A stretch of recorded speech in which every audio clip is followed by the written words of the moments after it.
Good morning. Let's take a look at yesterday. Slovakia did score first with the draw as the favourite. Did you lay Slovakia? I couldn't read these two teams, I'm afraid. Arguably, Slovakia could have kept it to 1-0. So in that regard, you could have done an insurance play. But if you kept faith in the market, it's got it spot on. A draw does both of these two sides the world of good.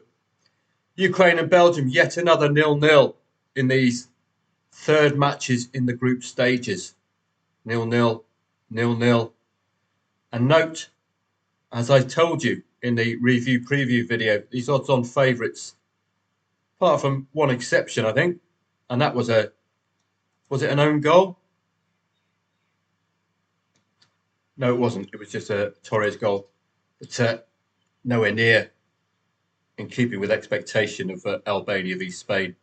So the group stages, best avoided unless you want to lay these odds-on favourites. 1.3, losing, well, not winning. 1.25, not winning. 1.33, not winning. Why? Because they don't need to win. Likely will have seen Cristiano Ronaldo's grandma in the lineup. Big surprise that they're not resting these players, but they've psychologically switched off. It's what happens at the end of a football season. You don't need to win. Why on earth are you going to bust a gut? So you have been amply warned. I really hope you didn't get involved at the 1-0 to Georgia. You don't play dead rubbers, please. Turkey, excellent news for Turkey because I backed them pre-tournament at 140. I backed Belgium as well. I backed Italy as well. And I backed Croatia. I think Croatia might be out. So the final round of 16. Let's have a look. So we've got Switzerland, Italy are through. Excellent news. Back them. Pre-tournament. England, Slovakia. June the 30th. That'll be bring a pillow to that one. You don't need your Ovaltine watching England. You'll be able to fall asleep watching old Gareth Waistcoat put up a 10-man defence. France and Belgium. Belgium are through. Not for all the goals they haven't scored. So my pre-tournament plays are doing okay. Great to see Turkey here as well. But Austria, going to be a tough nut to crack. Really solid side. Croatia, missing. I think they've got an average age of about Joe Biden's age, the Croatian team. So it was going to catch up with them. But Turkey, excellent stuff. Let's see how that's affected the winner market. Now, thinking as a trader, you've backed Turkey at 140. They're down now to 90. Belgium, I think they're about 50s. Italy have remained as is pretty much. England remained favourite. They were originally 4.3. They're now up to 4.9. I'm not panicking. I wouldn't be panicking if I was an England fan. They've got what they needed, which was to finish top of the group, regardless how you do it.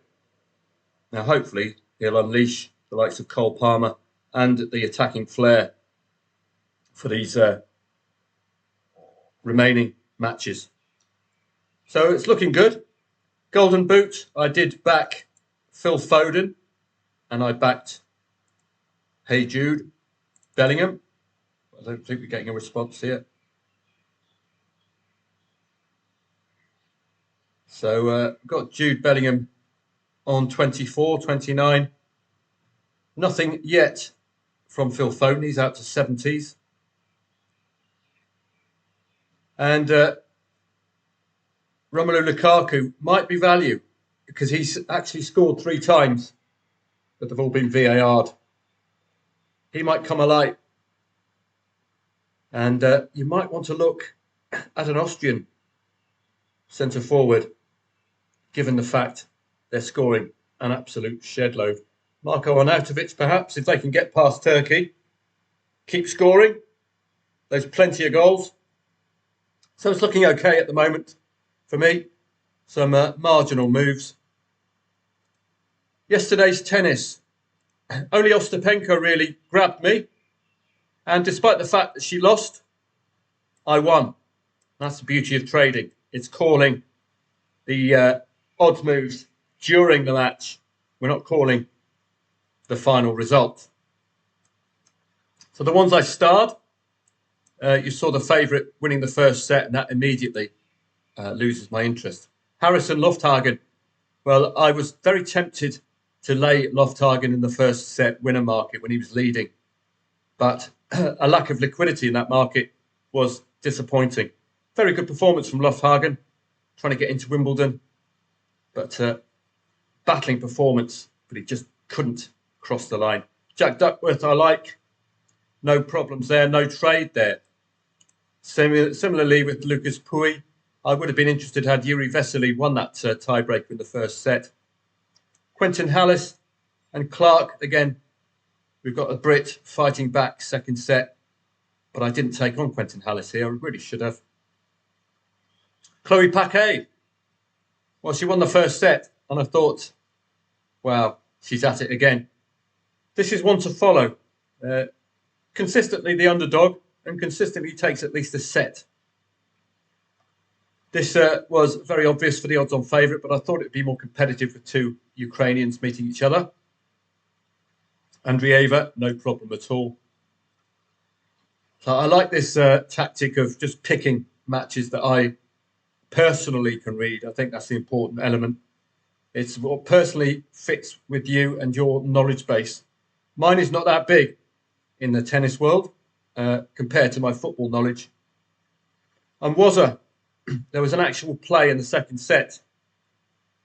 She was dominating this match. And there was a fight back from Kudermetova. I was very, very tempted to take on Wozza. I think it was 3-0 up, second set. But I didn't. Ostapenko actually made an evens return, which in tennis terms is very big. That means your liability equals your profit. At its best, you'd have got involved here, 4-3. And look at the amount of break points she had here. This is what I'm talking about, these very, very fine margins in tennis trading. One single point could be the difference between a huge profit and a marginal loss. So it was here, or even here, that you'd be getting out.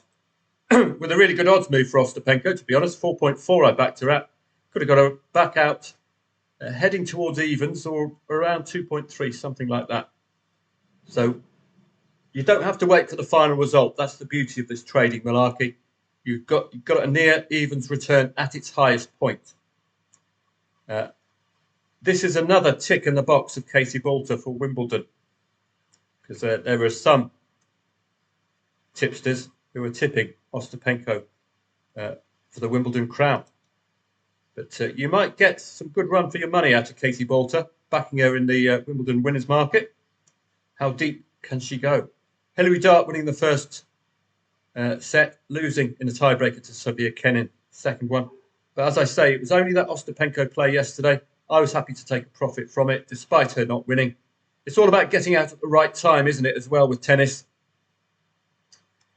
We were very unlucky because Ostapenko delivered us numerous break points throughout her match yesterday.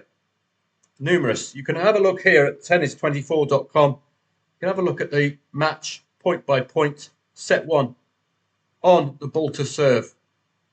Break point, break point, break point. See the difference if these are converted. Break point there. Lost her serve. She even, Ostapenko, got away from that set point as well. And again, 30-30, really delivering some pressure on that ball to serve. And look at this, breaking her there. Again, 30-30 on the serve. Breaking here. And as we know, the 1, 2, 3, 4, 5 break points that she didn't convert here, which would have changed the whole complexion of the match. So we were with the right player yesterday. Again. Oh no, that's Bolter. So plenty of break points generated, which is what I like to see. Looking on to today, and it's pretty poor football-wise. It's just a Norwegian Elite Serien. We can have a look at the research. But the fact these sides have had a break as well is a big negative. Possibly a goal before half-time in the Sandefjord HamKam match. How would you attack a goal before half-time? Well, you'd ideally wait for a 0-0 after 10 or 15 minutes and then look to either lay the draw or lay the 0-0 in the half-time score market or back over 0.5 goals or even over 1.5 goals. 6 out of 7 goals scored at home have come second half, though, for Sandefjord. There must be a reason why I've gone, only 1-0 at half-time for HamKam and only one clean sheet. Possibility of conceding second half. HamKam are actually unbeaten, v 9th and lower, but they're not favourite today. So we might see both teams to score. Lillestrøm and KFUM Oslo. Lillestrøm have failed to score in 3 of the last 4 home matches. Pretty poor stuff. I'm not expecting much from these matches today from a trading perspective. With Wimbledon coming up, I'm not sure how to approach the tennis. Players don't want to be injured, rather like football players playing in a Champions League final and they're playing in a league match prior to that. Don't want to get injured. Don't give 110% and cover every blade of grass. So we continue with the qualifiers today. Jack Duckworth got through okay yesterday. He's odds-on favourite again. Damir Dzumhur, I think, was a 3-setter yesterday. That's worth looking at. Christian Garin. Mikhail Kukushkin. Let's just have a look at the ATP rankings for these two. 70th against 132nd. So if you've got a favourite here who's 132nd, can he be trusted? I'm not too sure. David Goffin might be made to work here against Bellucci. I would consider laying Goffin if he wins the first set here. He has been playing predominantly Challenger Tour events, and this is a big step up, of course. Harris made to work yesterday by a Brit. 2 tiebreaker wins. Might he be exhausted after that, having to go out immediately at 11 a.m.? 1.2 favourite here. Might be vulnerable. Could be liable if he wins the first set. Richard Gasquet continuing to work his way through the qualifiers. Familiar name. Mapeshi Perikar, a Frenchman playing fellow Frenchman. So Janvier might take a set off him. We can be hopeful. Similar story with Lucas Pouille, who got through yesterday against Van Asch. 2 Frenchmen playing each other again. Andreeva, I've been following, but it's a likely 3-setter, this one.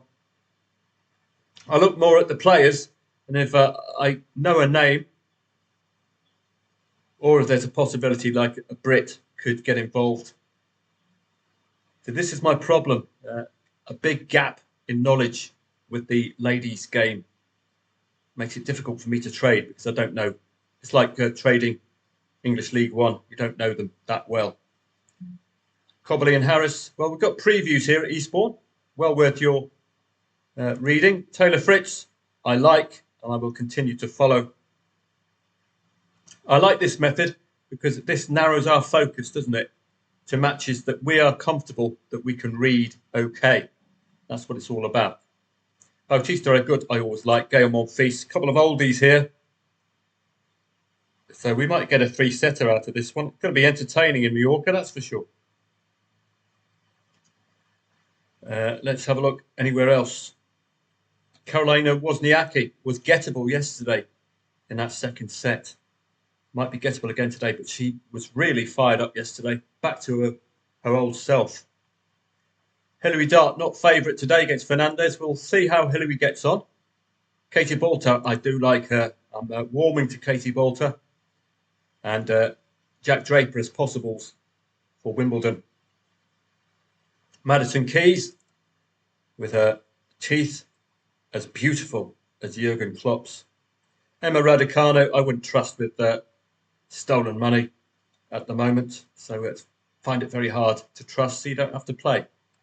So it's going to be predominantly tennis again today, and it goes into the My Games facility here. So I can immediately see, and you can see yesterday, the ones I picked out generally won the first set, which means I don't really get interested. That's just my personal way. I know there's tennisprofits.com, and he deals largely with stats. Can't be bothered with all of that. The focus for me on tennis is what's happening in the here and now. It's the same with football. XG, expected goals and all that. I did without expected goals for 10 years. They're not making any difference to my trading profits. So I will kick them to the curb, girlfriend. So those would be the matches I would be looking at today. Chloe Paquet, again, won a set, competitive in a tiebreaker. She is one to stick on your good list. She's a terrier.